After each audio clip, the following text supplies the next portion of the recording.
வணக்கம். நாங்க ஐஸ்வர்யா.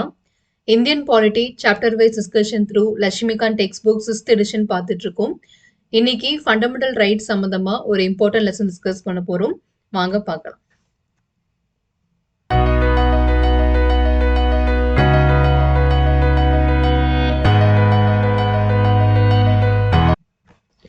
லெசன் 100 அப்படின்றத இன்னைக்கு நம்ம பார்க்க போறோம். எப்பவுமே 100 அப்படின்றது ஒரு மேஜிக் நம்பர் தான். ஸோ ஏதோ நம்மளுடைய முயற்சி ஒரு அடுத்த கட்டத்துக்கு போறதுக்கான ஒரு அறிகுறியாக தான் இது பார்க்கப்படுது. ஸோ நம்மளுடைய இந்த இனிஷியேட்டிவ்மே பார்த்தீங்கன்னா, நம்மளுடைய ஃபர்ஸ்ட் அடி எடுத்து வச்சிருக்கோம். ஸோ ஃபார் பார்த்தீங்கன்னா, லைக் நெறைய விதமான தடங்கள தாண்டி தான், நெறைய டிலேஸ் தாண்டி அதெல்லாம் ஃபேஸ் பண்ணி, ஓவர் கம் பண்ணி தான் நான் எல்லா விதமான வீடியோஸுமே குடுத்துட்டுருக்கேன். But each and every video like நான் சில நேரங்கள் தாமதமாக நான் ரெக்கார்ட் பண்ணி அப்லோட் பண்ணியிருந்தாலும் கூட, எந்த வீடியோவுமே நான் சாட்டிஸ்ஃபேக்ஷன் ஆகாம நான் அப்லோட் பண்ணதே இல்ல. ஸோ கம்ப்ளீட்டா ஸ்டடி பண்ணி, அதுக்கான ப்ராப்பர் நோட்ஸ் எடுத்து, அத நான் எந்த அளவுக்கு கிளாரிட்டியா குடுக்க முடியுமோ, என்னுடைய பெஸ்ட்ட நான் ப்ரொடியூஸ் பண்ணி தான் ஒவ்வொரு வீடியோவுமே நான் அப்லோட் பண்ணியிருக்கேன். பிகாஸ் இது ஒன்ஸ் நம்ம அப்லோட் பண்ணிட்டோம் அப்படின்னா, ஸ்டாண்டர்டா இருக்கக்கூடிய ஒரு பிளாட்ஃபார்ம். பின்னாடி நம்ம ஒரு 10 வருஷத்துக்கு அப்புறம் எடுத்து பார்த்தாலும், இந்த கன்டென்ட் மாறப்போறதில்ல. அப்டேட் ஆகலாம்.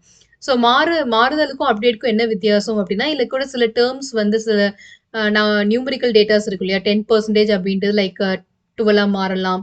இல்ல அது குறையலாம். இந்த மாதிரியான சில அப்டேட்ஸ் மட்டும் இருக்கும்.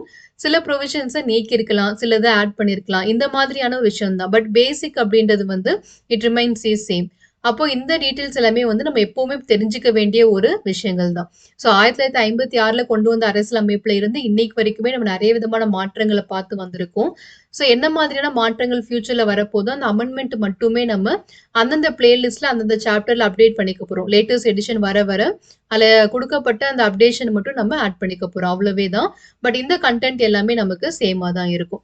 ஸோ அப்படி இருக்கும்போது இந்த கன்டென்ட் எல்லாமே ரொம்பவே கிளியரா குடுக்கணும் அப்படின்ட்டு தான் என்னுடைய நோக்கம்.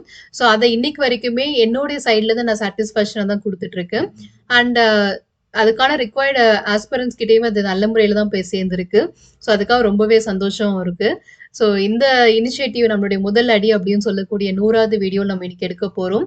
ஸோ இது கூடிய சீக்கிரமா இதுக்கு பக்கத்துல ஒரு 0 ஆட் ஆகி 1000 அப்படின்னு வரணும் அப்படின்னு நம்ம எல்லாருமே நினைச்சுக்கலாம். ஸோ நம்ம எல்லாருமே சேர்ந்து ஒரு விஷயத்த நினைக்கும்போது நிச்சயமா அதுக்கு ஒரு மேஜிக் பவர் இருக்கு. கண்டிப்பா அதுக்கு ஏற்ற சூழ்நிலைகள் அமையும். ஸோ விரைவாக நம்ம வீடியோ அப்லோட் பண்றதுக்காக இருக்கட்டும், இல்ல இன்னும் நெறைய இனிஷியேட்டிவ் எடுக்கிறதுக்கும் அது ரொம்பவே யூஸ்ஃபுல்லா இருக்கும். ஸோ நம்ம லட்சுமிகாந்த் டெக்ஸ்ட் புக் ஃபுல்லாவே முடிக்கிறதுக்கு நியர்லி ஒரு 2K வீடியோஸா நம்ம போடுற மாதிரி இருக்கும். ஸோ இன்னும் போக போக சாப்டர்ஸ் எல்லாமே ரொம்ப பெருசா இருக்கும். ஸோ எல்லாத்தையுமே நம்ம கவர் பண்ணி ஆகணும். ஸோ நம்ம 1K அப்படின்றது சீக்கிரமா ரீச் ஆகி, அத நம்ம 2Kவா ரீச் ஆகி கண்டிப்பா நம்ம இந்த டெக்ஸ்ட் புக்க முடிச்சிடலாம். ஸோ ஃபண்டமெண்டல் ரைட்ஸ் உடைய பார்ட் 10 தான் இன்னைக்கு நம்ம பார்க்க போறோம். என்ன தலைப்பு அப்படின்றது பார்த்துடலாம். Prohibition of discrimination on certain grounds அப்படின்றது தான் இன்னைக்கு நம்ம பார்க்க போறது. ஸோ இந்த டாபிக் பொறுத்த வரைக்கும் என்ன சொல்ல வராங்கன்னா, ஆர்டிகல் 15 பத்தி நம்ம படிக்க போறோம். ஸோ 14 நம்ம ஆல்ரெடி பார்த்துட்டோம் இல்லையா? ஸோ 14 கிளியராவே டிஸ்கஸ் பண்ணியாச்சு. இப்போ ஆர்டிகல் 15 சம்மந்தமா தான் ஒரு 3 வீடியோகள் நம்ம டிஸ்கஸ் பண்ற மாதிரி இருக்கும். ஸோ பர்ட்டிகுலரா இன்னைக்கு ஆர்டிகல் 15ல 1ல இருந்து 6 வரைக்கும் சில ப்ரொவிஷன்ஸ் குடுத்திருப்பாங்க. ஆர்டிகல் 1 பார் 1, 2, 3, 4, 5, 6 அப்படின்னு சொல்லி. ஸோ அவங்க எல்லாரையுமே நம்ம இன்னைக்கு கிளியரா பார்க்க போறோம். ஆனா அதுக்கப்புறமா சில வீடியோஸ் நம்ம எக்ஸ்ட்ராவா பார்க்குற மாதிரி இருக்கும். So prohibition of discrimination on certain grounds. சில காரணங்களுக்காக தடை விதித்தல் அப்படின்றது நம்ம பார்க்க போறது. ஸோ இது ஈக்குவாலிட்டிக்குள்ள வரக்கூடியதான். ரைட் டு ஈக்குவாலிட்டி அப்படின்னு நம்ம சொன்னோம் இல்லையா? ஸோ சமத்துவத்துக்கான உரிமை அப்படின்னு சொல்லக்கூடிய அந்த பார்ட்ல தான் இந்த ஆர்டிக்கல் வரும். ஸோ 14ல இருந்து 18 வரைக்கும் எல்லாமே அதுக்குள்ள வரக்கூடியதான். ஸோ அந்த அடிப்படையில சமத்துவத்துக்கு என்ன மாதிரியான பாகுபாடு இங்க பார்க்கக்கூடாது அப்படின்றத நம்ம இப்போ ஆர்டிகல் 15ல டிஸ்கஸ் பண்ண போறோம். So before starting today's content நம்ம சில விஷயங்களை பேசிக்கா டிஸ்கஸ் பண்ணிடலாம். And then we can start today's portion. So Laxmikanth text book பொறுத்த வரைக்கும் டோட்டலா 11 சாப்டர்ஸை டிவைட் பண்ணியிருக்காங்க. அதில் ஃபர்ஸ்ட் சாப்டர் கான்ஸ்டியூஷன் ஃப்ரேம்வொர்க், அதுதான் பர்டிகுலர் இப்போ நம்ம டிஸ்கஸ் பண்ணிட்டு இருக்கோம். அண்ட் அதில் பார்த்தீங்கன்னா ஒரு 11 பார்ட்ஸ் வரைக்கும் இருக்கு. Historical background, making of constitution அப்படின்ற மாதிரி. இதுல பார்த்தீங்கன்னா நம்ம இப்போ at present fundamental rights discuss பண்ணிட்டு இருக்கோம். ஈச் அண்ட் எவ்ரி பார்ட்லுமே என்னென்ன டாபிக்ஸ்லாம் நம்ம வீடியோவா பதிவு பண்ணியிருக்கோம் அப்படின்றதையும் பார்த்துடலாம். ஸோ ஹிஸ்டாரிக்கல் பேக்ரவுண்ட் பொறுத்த வரைக்கும் ரெகுலேட்டிங் ஆக்ட்லேருந்து ஆரம்பிச்சு இன்டரிம் கவர்மெண்ட் வரைக்கும் நம்ம கிளியராக பார்த்துருக்கோம். இது சம்மந்தப்பட்ட எல்லா வீடியோஸுமே தனித்தனியாக நான் வந்து இந்த டாபிக் சம்மந்தமாக அப்லோட் பண்ணியிருக்கேன். இது எல்லாத்தையுமே சேர்த்து ஒரு பிளேலிஸ்ட் வந்து ஆட் பண்ணியிருப்பேன் டிஸ்கிரிப்ஷன் பாக்ஸில். அந்த பிளேலிஸ்ட் கிளிக் பண்ணிங்கன்னா அந்த எல்லா வீடியோஸுமே வந்துடும். உங்களுக்கு என்ன தலைப்பு வேணாலும் நீங்கள் எடுத்து பார்த்துக்கலாம். Making of constituent assembly. So இதில் வந்து நெல்லி ஒரு 14 வீடியோஸ் நம்மளோட அரசமைப்பு எப்படி உருவாச்சு அப்படின்றத பற்றி பார்த்துருந்தோம். And salient features of the constitution அப்படின்றத வச்சு அவங்க பார்த்தாச்சு. இல்லை டோட்டலாக 30 வீடியோஸ் இருந்தது. நம்ம அது எல்லாத்தையுமே கிளியராக பார்த்துட்டோம். அண்ட் அதுக்கடுத்து ப்ரியாம்பிள் பார்த்தோம். ரொம்பவே இம்பார்ட்டண்டான ஒரு சாப்டர் இது. ரொம்ப கிளியராக இந்த கான்செப்ட் எல்லாத்தையுமே நான் உங்களுக்கு எக்ஸ்பிளைன் பண்ணியிருக்கேன். அண்ட் அடுத்தது பார்த்தீங்கன்னா union and it's territory. So இதுலேயுமே நம்ம வந்து ஆர்டிகல் 1லேருந்து 4 வரைக்கும் பார்த்துட்டு சம்மந்தப்பட்ட எல்லா இன்ஃபர்மேஷன்ஸுமே கிளியராக பார்த்துட்டோம். அண்ட் இதுக்கு முன்னாடி நம்ம பார்த்தது citizenship. So part 2 5 to 11 article எல்லாமே கவர் பண்ணோம். இது சம்மந்தப்பட்ட சோஃபார் பார்த்த எல்லாத்துக்கான குவிஸ் வந்து நான் தனித்தனியாக அந்த பிளேலிஸ்ட்டில் ஆட் பண்ணியிருக்கேன். டோட்டலாக இது வரைக்கும் நம்ம வந்து 6 குவிஸ் வந்து பார்த்துருக்கோம். அதுக்கான டீட்டெயில் அனாலிசிஸுமே நான் வந்து கொடுத்துருக்கேன். ஸோ நீங்கள் டிஸ்கிரிப்ஷன் பாக்ஸை கிளிக் பண்ணி உங்களுக்கு எந்த வீடியோ வேணாலும் அந்த பிளேலிஸ்ட்டை கிளிக் பண்ணி நீங்கள் பார்த்துக்கலாம். அண்ட் இப்போ நம்ம பார்த்துட்டு இருக்கிறது ஃபண்டமெண்டல் ரைட்ஸ். ஸோ இதில் வந்து நம்ம இப்போ 10th வீடியோவில் இருக்கும். டைட்டில் வந்து prohibition of discrimination on certain grounds. So இந்த தலைப்பு எல்லாமே நம்ம வந்து கவர் பண்ணியாச்சு. ஓகேவாங்களா? ஸோ இதுக்கு முன்னாடி நம்ம பார்த்தது எக்ஸப்ஷன்ஸ் டு ஈக்வாலிட்டி அப்படின்னு பார்த்தோம். ஸோ இப்போ பார்க்க போகிறது இந்த டாபிக். இதுக்கப்புறமா வந்து பார்த்தீங்கன்னா இந்த 2 டாபிக்குமே நமக்கு ஆர்டிகல் 15ஓட சம்மந்தப்பட்டதான். ஓபிசி சம்மந்தப்பட்ட ஒரு பதிவும் அண்ட் எக்கனாமிக்கலி வீக்கர் செக்ஷன் பற்றின ஒரு பதிவும் நம்ம பார்க்கணும். அதுக்கடுத்து நம்ம ஆர்டிகல் 16 இந்த இடத்துல வந்துடும். ஸோ அதுக்கப்புறமா நம்ம 1 by 1 இது ஆர்டிகல் 16 சம்மந்தமாக ஒரு 3 வீடியோ வந்து பார்க்குற மாதிரி இருக்கும். அண்ட் அதுக்கப்புறமா இது வந்து article 17 and this one is article 18. So இந்த அபாலிஷன் ஆஃப் டைட்டில்ஸ் பார்த்துட்டோம் அப்படின்னா நமக்கு இந்த ரைட் டு ஈக்வாலிட்டி முடிஞ்சிடும். அதுக்கப்புறமா நம்ம ரைட் டு ஃப்ரீடம் அப்படின்ற தலைப்பு வந்து எடுத்து பார்க்கலாம். So equality of opportunity in public employment இதெல்லாமே நம்ம அடுத்து பார்க்க போகிறது. ஸோ அதுக்கு அடுத்து நமக்கு இந்த டாபிக் எல்லாமே அதுக்கப்புறமா 1 by 1 நம்ம பார்க்குற மாதிரி இருக்கும். கிளியராக எல்லா டாபிக்ஸுமே பார்த்து நம்ம கம்ப்ளீட் பண்ணிடலாம். அண்ட் ஓகே, ஸோ இப்போ நம்ம டாபிக் என்டர் ஆகிட்டோம். ஸோ 1 by 1 கண்டென்ட் நான் எக்ஸ்பிளைன் பண்ணுறேன், அப்படியே ஃபாலோ பண்ணுங்க. Prohibition of discrimination on certain grounds. So நம்மளுடைய சொன்ன மாதிரி ரைட் டு ஈக்வாலிட்டி கீழே வரக்கூடியது. ஸோ சமத்துவம், எல்லாரையுமே நீங்கள் சமமாக மதிக்கணும் அப்படின்னு சொல்லும் போது எந்தெந்த விதத்தில் நீங்கள் மற்றவங்களை பாகுபாடு பார்க்கக்கூடாது, டிஸ்கிரிமினேட் பண்ணக்கூடாது, நீங்கள் டிஃப்ரெண்ட்டாக அவங்களை ட்ரீட் பண்ணக்கூடாது அப்படின்னு சொல்லி கொடுத்துருக்காங்க. ஸோ நீங்கள் யாரையுமே டிஃப்ரெண்ட்டாக ட்ரீட் பண்ணக்கூடாது அப்படின்னு பொதுவாக சொல்லாமல் சில விஷயங்களை வந்து மென்ஷன் பண்ணி சொல்லியிருக்காங்க. சர்டன் கிரவுண்ட்ஸ், அதான் சில காரணங்கள் அப்படின்றது. ஸோ பொதுவாகவே நீங்கள் யாரையுமே பாகுபாடு பார்க்கக்கூடாது அப்படின்னு சொல்லிட்டு அது வந்து ஒரு காமன் டேர்மாக மாறிடும். அண்ட் பர்டிகுலர் நம்ம வந்து ஒரு டிராஸ்டிக் டிஸ்கிரிமினேஷன், அதாவது ஒரு மனிதாபிமானம் அல்லாத ஒரு பாகுபாடு அப்படின்னு ஒரு சில இது இருக்கு. அந்த பாகுபாடு எல்லாத்துக்குமே நீங்க வந்து முக்கியத்துவம் கொடுக்காத மாதிரி ஆயிரும். ஸோ அதனால அந்த மாதிரியான டிஸ்கிரிமினேஷனை மட்டும் பாயிண்ட் அவுட் பண்ணி நிச்சயமா இந்த 5 காரணங்களை மையமா வச்சு நீங்க யாருமே பாகுபாடு பார்க்க கூடாது, அது அகெயின்ஸ்ட் தி லாவா மாறிடும், நீங்க தண்டனைக்குரியவர்களா மாறிடுவீங்க அப்படின்னு சொல்லிட்டு ஒரு எச்சரிக்கை நமக்கு கொடுத்துருக்காங்க. ஸோ மெயினாக ஏன் அந்த 5 மென்ஷன் பண்ணியிருக்காங்க அப்படின்றதையும் பார்க்கலாம். அண்ட் இதை தவிர மற்ற விஷயங்களுக்கு நமக்கு எந்த விதமான ப்ரொஹிபிஷன் இல்லையா, தடையும் இல்லையா அப்படின்றதையும் நம்ம பார்த்துடலாம். Article 15 provides that the state shall not discriminate against any citizen on grounds only of religion, race, caste, sex or place of birth. So ரிலிஜியன்னா சமயம் சார்ந்தது அப்படின்னு, ரேஸ் அப்படின்றது வந்து நம்ம இனம் சார்ந்தது அப்படின்னு வைக்கலாம், கேஸ்ட்னா ஜாதி சார்ந்தது, செக்ஸ்னா பாலினம், அண்ட் பிளேஸ் ஆஃப் பர்த்னா பிறப்பிடம். இந்த 5 காரணங்களை வச்சு ஒரு மனிதனை நீங்க பாகுபாடு பார்க்கக்கூடாது. ஸோ நான் எப்பவுமே சொல்லியிருக்கேன் இல்லையா, நீங்க கான்ஸ்டியூஷனை பொறுத்த வரைக்கும் ஒவ்வொரு ஆர்டிக்கலுமே, அதுவும் பர்டிகுலரா ஆர்டிகல் 1 to 51 மேண்டேட்டரியா எல்லாருமே படிச்சுதான் ஆகணும். ஸோ ஆர்டிகல்ஸ் படிக்கும் போது பொதுவா லைக் ஒரு ஹிண்ட் மாதிரி படிக்காம you have to study the entire statement in a proper manner. நம்ம எப்படி நம்ம ஸ்கூல் டேஸ்லலாம் டெஃபினேஷன் அப்படின்னு சொல்லிட்டு 2 மார்க்ஸ்க்கு எழுதுவோம் இல்லையா, அப்போ அந்த எழுதும் போது ஈவன் தோ நம்ம ஒரு விட்டுட்டாலோ இல்லை ஒரு பஞ்சுவேஷன் மார்க் அது கமா அந்த மாதிரி ஏதாவது நம்ம விட்டுட்டாலுமே கூட அவங்க நமக்கு ஹாஃப் மார்க் அந்த மாதிரி ரெடியூஸ் பண்ணுவாங்க. ஸோ மீனிங் கரெக்டாக இருக்கும், நம்ம எழுதின மீனிங் கரெக்டாக இருக்கும், பட் டெஃபினேஷன் அப்படின்னா it has to be given in the same manor. So which ever has been given in this mark, அந்த அப்போஸ்ட்ரஃபி அப்படின்னு ஒரு சிம்பிளில் நமக்கு கொடுத்துருப்பாங்க இல்லையா, அந்த மாதிரி கொடுத்த எந்த ஒரு விஷயமும் வந்து பார்த்தீங்கன்னா அத அப்படியே நம்ம வந்து ரெப்ளிகேட் பண்ணணும். We should not change anything. அதோட மீனிங் மாத்திடக்கூடாது அப்படின்னு சொல்லியிருப்பாங்க.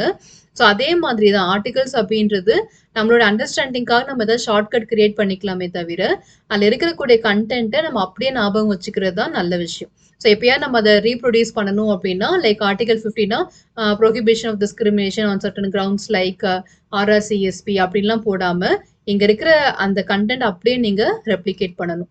So state shawl not discriminate against any citizen அந்த மாதிரி. ஸோ ஏன் நான் இவ்வளோ தூரம் இதை அழுத்தி சொல்றேன் அப்படின்னா, இதுல ரொம்ப முக்கியமான ஒரு விஷயம் இருக்கு. இந்த ஆர்டிகல் 15(1) நான் சொன்னேன் இல்லையா, ஆர்டிகல் 15 கீழே வந்து பாத்தீங்கன்னா 1, 2, 3, 4, 5, 6 அப்படின்னு 6 ப்ரொவிஷன்ஸ் வந்து கொடுத்துருப்பாங்க. அதுல ஃபர்ஸ்ட் ஆர்டிகல் 1(1)ல தான் பாத்தீங்கன்னா இந்த ஸ்டேட்மெண்ட் இருக்கு. அதான் இப்ப நம்ம பார்த்திருக்கோம். இது ரொம்ப இம்பார்ட்டன்டான வார்த்தைகள் எதுன்னு பாத்தீங்கன்னா, இந்த டிஸ்கிரிமினேட் அப்படின்ற வார்த்தையும் ஒன்லி அப்படின்ற வார்த்தையும். எப்பவுமே இந்த ஒன்லி அப்படின்னா அதுக்கு மட்டும் தான், இதை தவிர மற்றதுக்கு எல்லாத்துக்கும் தடை இல்லை, இதை மட்டும் நீங்க மெயினா வந்து ஃபோக்கஸ் பண்ணி ஆகணும் அப்படி இந்த ஒன்லி அப்படின்ட்டு ஸ்ட்ரெஸ் பண்ணி சொல்லியிருப்பாங்க. இதுக்கு மட்டும்தான் முக்கியத்துவம் அப்படின்ற மாதிரி சொல்லியிருப்பாங்க. ஸோ அந்த ஒன்லி அப்படின்றது ஏன் இங்க மென்ஷன் பண்ணியிருக்காங்கன்றதையும் நம்ம பார்க்கணும். அதே நேரத்தில் டிஸ்கிரிமினேட் அப்படின்ற வார்த்தையை ஏன் பயன்படுத்தினாங்க, பாகுபாடு அப்படின்றத ஏன் பயன்படுத்தினாங்க அப்படின்றதையும் பார்க்கணும். ஸோ இந்த 2 வார்த்தைக்கான மீனிங் வந்து அடுத்த இன்ஃபர்மேஷன்ஸ்ல இருக்கும். ஸோ இது வந்து ஆர்டிகல் 15(1) அப்படின்னு சொல்லக்கூடியதோட கண்டென்ட் தான். ஸோ நீங்க 5 அடிப்படையில மனிதர்களை பாகுபாடு பார்க்கக்கூடாது, அது வந்து நம்மளோட இந்திய அரசியலமைப்புல ஒத்துக்கல அப்படின்ற மாதிரி மென்ஷன் பண்ணியிருக்காங்க. ரொம்ப சிம்பிளான ஒரு டேர்ம் தான். ஸோ நம்ம இதுக்கான மீனிங் என்னன்றதை பார்ப்போம். டிஸ்கிரிமினேட் அண்ட் ஒன்லி இந்த ரெண்டுத்துக்கும் என்ன மீனிங் அப்படின்றத பார்த்துடலாம். The two crucial words in this provision are discrimination and only. Discrimination அப்படின்னா வந்து பாகுபாடு அப்படின்னு எடுத்துக்கலாம். ஒன்லி அப்படின்னா அது மட்டும் அப்படின்ற மாதிரி நம்ம எடுத்துக்கலாம். Okay, so the word discrimination means இங்க வந்து ஒரு ஸ்டேட்மெண்ட் கொடுத்துருக்காங்க. To make an adverse distinction with regard to, இல்லைனா or to distinguish unfavorably from others. ஓகேவா, அந்த ஏன் இந்த டிஸ்கிரிமினேஷன் பாகுபாடு அப்படின்ற வார்த்தை கொடுத்துருக்காங்க, அதனோட மீனிங் என்ன அப்படின்னா, நீங்க வந்து ஒரு மனிதரை, ஒரு சமுதாயம் இருக்கு, இந்த சமுதாயத்துக்குள்ள நீங்க ஏதோ ஒரு பாகுபாடு லைக் டிஃபரன்ஸ் காமிக்க போறீங்க. ஸோ நீங்க ஒரு மனிதரை டிஃப்ரெண்டா ட்ரீட் பண்ணக்கூடாது. ஸோ டிஃப்ரெண்ட் அப்படின்னா வந்து ஒருத்தருக்கு நல்ல விதமாவோ இல்லை இன்னொருத்தர் வேற விதமாவோ அந்த மாதிரி ஒரு ட்ரீட்மெண்ட். அது குட்டா பேடா அப்படின்லாம் இல்லை. ஒருத்தருக்கு ஒரு மாதிரி, இன்னொருத்தருக்கு வேற மாதிரி. ஒரு இனத்தவருக்கு ஒரு மாதிரியும், இன்னொரு இனத்தவருக்கு வேற மாதிரியும், ஆண்களை ஒரு மாதிரியும், பெண்களை ஒரு மாதிரியும். ஸோ அந்த மாதிரி ஒரு ட்ரீட்மெண்ட்ல டிஃபரன்ஸ் இருக்கு. அது வந்து அதிகமா இருக்கா, குறைவா இருக்கா, நல்ல விதமா இருக்கா, கெட்ட விதமா இருக்காலாம் இல்லை. அதெல்லாம் பிரச்சனை. டிஃப்ரெண்ட் அப்படின்னா வந்து ஜஸ்ட் ஒரு சேஞ்ச் ஓவர் மட்டும்தான். அதோடைய எஃபெக்டிவ்னஸ், அதோடைய நேச்சர் வந்து எப்படி நமக்கு வந்து புரியாது அதுல. ஆனா ஏதோ ஒண்ணு டிஃப்ரெண்டா ட்ரீட் பண்றாங்கன்றது மட்டும் தான் புரியும். ஆனா இந்த டிஸ்கிரிமினேஷன் அப்படின்ற வார்த்தை மூலியமா நமக்கு என்ன தெரிய வருதுன்னா, ஏதோ ஒரு வர்க்கத்தினரையோ இல்ல ஏதோ ஒரு பிரிவினரையோ நீங்க குறைவாக மதிப்பிடுறீங்க. அந்த வார்த்தை தெரிஞ்சிருச்சு. அப்ப நமக்கு என்ன தெரியுது, எந்த ஒரு சமுதாயத்தினரையுமே நீங்க குறைவா ட்ரீட் பண்ணிடக்கூடாது. அந்த குறைவு அப்படின்ற அந்த பாயிண்ட் நமக்கு இந்த டிஸ்கிரிமினேஷன் மூலியமா கிடைக்கக்கூடிய ஒரு விஷயம். ஸோ இந்த டிஃப்ரெண்ட் அப்படின்ற வார்த்தையை பயன்படுத்தாம டிஸ்கிரிமினேஷன் அப்படின்ற வார்த்தையை பயன்படுத்தினதுக்கு காரணம், மனிதர்களை நீங்க குறைவா மதிப்பிடக்கூடாது, ட்ரீட் பண்ணக்கூடாது அப்படின்றது. So to make an adverse distinction with regard to அப்படின்னா என்ன அர்த்தம், லைக் நம்ம எடுத்துக்கலாம் இல்லையா, ரேஸ் அப்படின்னு எடுத்துக்கோங்க, இனம் எடுத்துக்கோங்க, இல்லைன்னா ஜாதி கேஸ்ட் எடுத்துக்கோங்க. மேல் ஜாதி ஒரு மாதிரியும் கீழ் ஜாதி ஒரு மாதிரியும், சிலர்லாம் பார்த்தீங்கன்னா அவங்க எதிரில் வர்றதை கூட பாவமா நினைப்பாங்க. அவங்க யூஸ் பண்ண பொருளை யூஸ் பண்ண மாட்டாங்க. இந்த மாதிரி பண்ணும்போது எல்லாருமே வந்து மனிதர்கள் தான், எல்லாருமே ஈக்குவலா இந்த பூமியில வந்து வந்திருக்கும். ஒருத்தர் கிடைக்கக்கூடிய விஷயம் மற்றவருக்கு அது சாதாரணமா கிடைக்கும். இப்ப நம்ம இயற்கையை எடுத்துக்கலாமே, மழை அப்படின்ற ஒரு விஷயம் வந்து நான் வந்து மேல் ஜாதிகளுக்கு மட்டும்தான் மழை பெய்வேன், கீழ் ஜாதிக்கு பெய்ய மாட்டேன். சூரிய ஒளி அப்படின்றது இவங்களுக்கு மட்டும்தான் வரும், அவங்களுக்கு வராது. அந்த மாதிரி எந்த விதமான பாகுபாடும் இல்லை. சரிசமமா என்னுடைய கடமை இது, நான் என்னுடைய செயலை செஞ்சிட்டு இருக்கேன் அப்படின்ற மாதிரி தான் இயற்கை தன்னோட கடமையை செஞ்சிட்டு இருக்கு. அது எல்லாருக்குமே வந்து பொதுவா கிடைச்சிட்டு இருக்கு. ஆனா இந்த மனிதர்கள் மட்டும் பாத்தீங்கன்னா ஒருத்தங்களை வந்து உயர்வாகவும் இன்னொருத்தங்களை தாழ்வாகவும் ட்ரீட் பண்ணிட்டு இருக்காங்க. ஸோ இந்த அட்வர்ஸ் டிஸ்டிங்ஷன் ரொம்பவே குறைவா, ரொம்பவே கேவலமாக ஒருத்தங்களை ட்ரீட் பண்றது அப்படின்றதுக்கு பேர் தான் டிஸ்கிரிமினேஷன் அப்படின்றத எக்ஸ்பிளைன் பண்ணியிருக்காங்க. இது ஒரு விதமா. இன்னொரு விதம் என்னன்னா அன்ஃபேவரபிள் டிஸ்டிங்யூஷன், அதாவது ஒரு நியாயம் அல்லாத ஒரு பாகுபாடு. அட்வர்ஸ் அப்படின்றது ரொம்பவே எக்ஸ்ட்ரீமா, ஒருத்தவங்க ரொம்பவே கொடுமைப்படுத்துறது, ரொம்பவே இழிவா நடத்துறது, ரொம்பவே கேவலப்படுத்துறது, அந்த மாதிரி ரொம்ப எக்ஸ்ட்ரீமான ஒரு பேட் இம்ப்ரெஷன் வந்து அட்வர்ஸ் டிஸ்டிங்ஷன். அன்ஃபேவரபிள் அப்படின்னு பார்க்கும்போது ஒரு ஃபேவரா எப்படி சொல்றது, ஒரு லைக் ஒரு விஷயங்கள் நல்ல விதமாவே பண்ணாம இருந்திருப்பாங்க. ஸோ நம்ம ஆண்கள், பெண்கள் எடுத்துக்கலாம். ஓகேங்களா? ஸோ அதுலருந்து பார்த்தீங்கன்னா, சில வேலைகளுக்கெல்லாம் வந்து ஆண்களால் மட்டும் தான் செய்ய முடியும். பெண்களால் செய்ய முடியாது. ஸோ நம்ம மெக்கானிக்கல் இன்ஜினியர் எடுத்துக்கலாம். ஒரு பெட்டர் அண்டர்ஸ்டாண்டிங்காக. ஸோ ஒரு இன்ஜினியரிங் அப்படின்ற ஒரு விஷயங்கள் வந்து பொதுவா இருக்கு. யார் வேணாலும் விருப்பம் உள்ளவங்க அதுல வந்து கோர்ஸ்ல ஜாயின் பண்ணிக்கலாம் அப்படின்னு இருக்கு. இது பெண்களுக்கான கோர்ஸ், இது ஆண்களுக்கான கோர்ஸ் அப்படின்லாம் எந்த விதமான பாகுபாடுலாம் இல்ல. ஜஸ்ட் அவங்க எல்லாருக்குமே ஓப்பனா அந்த ஆப்பர்ச்சுனிட்டி குடுத்துருக்காங்க. அப்ப வந்து ஒரு மெக்கானிக்கல் இன்ஜினியரிங் அப்படின்ற அந்த பிரான்ச்க்குள்ள ஒரு ஃபீமேல் என்டர் ஆகும்போது, அந்த பொண்ணுக்கு வந்து மெஷின்ஸ் அப்படின்னு ரொம்ப பிடிச்சிருக்கலாம். ஸோ சின்ன வயசுல இருந்து அது வந்து ஒரு ஈடுபாடு இருந்திருக்கும் அதுல. எனக்கு ஒரு மேன்லி வொர்க் எனக்கு வேணும் அப்படின்னு அந்த பொண்ணு நெனச்சிருக்கலாம். ஸோ சம்திங் அந்த பொண்ணுக்கு அந்த ஃபீல்டு பிடிச்சிருக்கு. ஸோ அதுக்குள்ள அவ படிக்கணும்னு விருப்பப்பட்டு போறா. ஆனா, அதுக்குள்ள போன உடனே பார்த்தீங்கன்னா, லைக் மத்த எல்லா டிபார்ட்மெண்ட்ஸுமே வந்து அந்த ஹோல் காலேஜ்மே அன்னைக்கு அந்த பொண்ணு கண்டிப்பா வெளியில தெரிஞ்சிரும். எப்ப அன்னைக்கு ஜாயின் பண்றாளோ, அன்னைக்கு அந்த பொண்ணு வந்து கண்டிப்பா மேக்ஸிமம் அந்த கிளாஸ்ல ஒரு கேர்ள் இருப்பாங்க.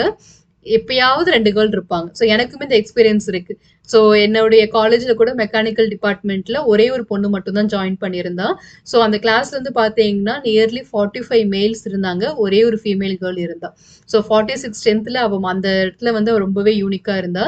So all over the college ஒரே நாள்ல அவளுடைய பேர் வந்து பாப்புலர் ஆயிருச்சு. ஸோ லைக் இது வந்து எப்படின்னா ஒரு அன்ஃபேவரபிள் டெஸ்டினேஷன். நம்மள மாதிரி அந்த பொண்ணு படிக்க வந்திருக்கா. ஸோ அந்த பொண்ணு படிக்கிற டிபார்ட்மெண்ட்ல பெண்களுக்கு அதிகமா ஆர்வம் இல்ல. பெண்களுக்கு அதிகமா ஆர்வம் இல்ல அப்படின்னு சொல்றத விட, பெண்களே அதிகமா அங்க எதிர்பார்க்க மாட்டிக்கிறாங்க.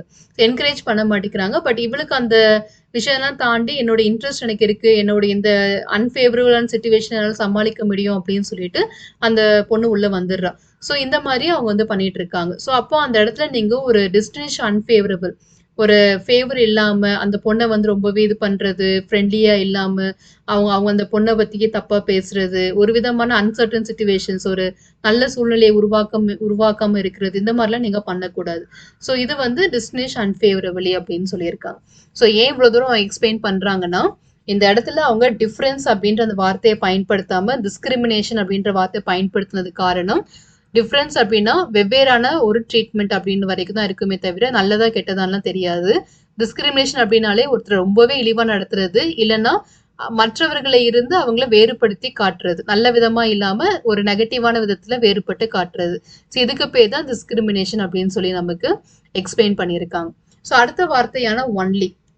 The use of the word only connotes that discrimination on other grounds is not prohibited அப்படின்னு சொல்லியிருக்காங்க. ஸோ நம்ம இங்க நம்மளோட டைட்டிலே என்ன, ஆர்டிகல் 15 டைட்டில் என்னன்னு பார்த்தீங்கன்னா, prohibition on discrimination on certain grounds. சில காரணங்களுக்காக நீங்க சில காரணங்களை மையமா வச்சு பாகுபடுத்துறத தடை விதிக்கிறதுக்கு பேர் தான் ஆர்டிகல் 15. அப்போ அந்த சொல்லப்பட்ட காரணங்களை தவிர மற்ற காரணங்களுக்கு நாங்க தடை விதிக்கல. நீங்க அந்த மாதிரி டிஃபரெண்டா ட்ரீட் பண்ணா அது பிரச்சனை இல்ல. லைக் அது வந்து நீங்க கோர்ட்டுக்குலாம் கொண்டு வர முடியாது. ஜஸ்டிஸபிள் நேச்சர்ல கொண்டு வரக்கூடாது. ஸோ அதனால வந்து சொல்லப்பட்ட காரணங்கள் மட்டும் தான் நாங்க வந்து முக்கியமா பார்க்குறோம். இதுல சொல்லப்படாத காரணங்கள நீங்க டிஸ்கிரிமினேட் பண்ற மாரி இருந்தாலும், அத நம்ம வந்து ஜஸ்டிஸபிளா கொண்டு வர முடியாது. மோஸ்ட்லி இதுலயே எல்லாமே கவர் ஆயிரும். இத தாண்டி ஒருத்தங்கள கேவலமா நடத்துறதுக்கு வேற சினானிம்னே இல்ல. வேற கிரைட்டீரியாவே இல்ல. அதனால மேக்ஸிமம் அவங்க இதுலயே வந்து கொண்டு வந்துட்டாங்க. ஸோ இந்த ஒன்லி அப்படின்ற வார்த்தைக்கும், டிஸ்கிரிமினேஷன் அப்படின்ற வார்த்தைக்கும் மீனிங் என்ன அப்படின்றத கிளியரா இதுல புரிஞ்சுக்கோங்க. ஸோ அதான் அந்த விஷயத்த வந்து அவங்க எக்ஸ்பிளைன் பண்ணியிருக்காங்க. ஸோ இதுக்கப்புறமா ஒன் பை ஒன்னா நம்ம பார்க்கலாம். 15 பார் 1 என்னன்னு நம்ம பார்த்துட்டோம். இப்போ அடுத்தது வந்து 15 பார் 2 அப்படின்ற ஒரு ஆர்டிக்கல் இருக்கு. 15 கீழேயே செகண்ட் சப்டிவிஷன் வரும். அந்த சப்டிவிஷன்ஸ்ல வந்து இன்னுமே வந்து சப்டிவைட் பண்ணி ஏ அண்ட் பி அப்படின்னு பிரிச்சிருப்பாங்க. ஓகேவா? ஸோ 15 2A 15 2B அப்படின்ற மாதிரி பிரிச்சிருப்பாங்க. ஸோ அந்த ரெண்டு AB என்னன்றதை பார்த்துடலாம். The second provision of Article 15 says that no citizen shall be subjected to any disability, liability, restriction or condition on grounds only of religion, race, caste, sex or place of birth with regard to. So இந்த content same தான். இந்த RRCSP அப்படின்னு சொல்லக்கூடிய விதத்துல நீங்க யாருமே வந்து பிரிச்சு பார்க்கக்கூடாது அப்படின்னு சொல்லியாச்சு. முன்னாடி வந்து நமக்கு டிஸ்கிரிமினேஷன் அப்படின்ற வார்த்தை வந்து ஆர்டிகல் 15(1)ல பயன்படுத்தி இருந்தாங்க இல்லையா?